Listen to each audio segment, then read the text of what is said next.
I realized that something happened because when at 5:30 maybe a.m.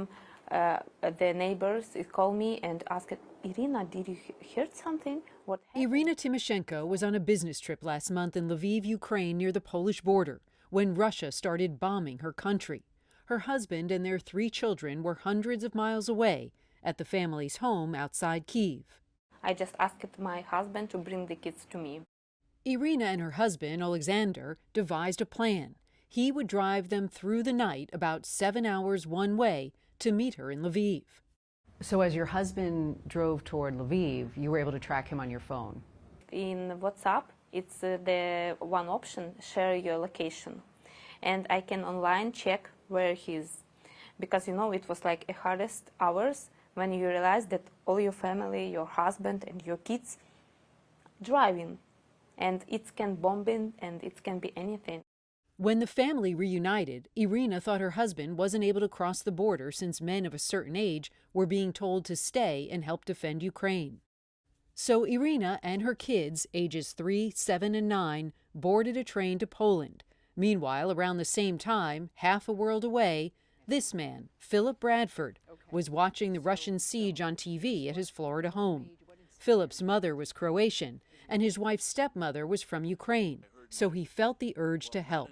I heard my wife and my mother and my step-mother-in-law, my mother-in-law, telling me, get off of my dupa, which is rear end, and go do something. Just a few minutes away from Philip's home in Cooper City is St. Nicholas Ukrainian Orthodox Church.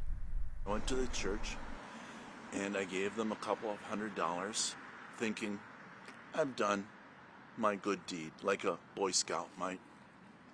And I said, if I can help more, let me know. Turns out there was more, a lot more. Irina had made her way to Miami with her kids. She'd visited that same Ukrainian church last year, so when she went back and shared her struggle, a church volunteer called on Philip to help. I was told about this mother with 3 children from Ukraine. And he told, yes, I want to help.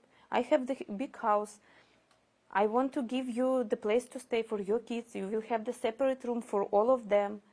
Philip's wife has been in a nursing home for the last 4 years, so he's been living alone. Not anymore. Irina and her kids moved right in. I'm almost 80, so it's like having grandkids running around again. How do you feel about a stranger opening up his home to your family? I was shocked. And now we are like one family all together. Philip even insisted Irina take the kids to Disney World, his treat. You sent them to Disney. Oh, she told you about that? We know all your secrets. That's what grandfathers do, I guess.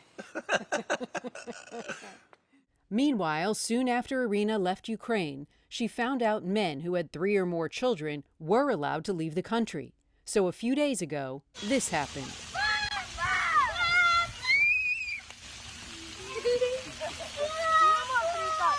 Upon his arrival, as a gesture of thanks, Irina's husband, who will also live with Philip, brought him this bracelet in the same colors as the Ukrainian flag. What does that bracelet mean to you? Well, it kind of makes me one of them in a sense. Yeah. Bonded. Yeah, right. Randi, Kaye, CNN, Cooper City, Florida.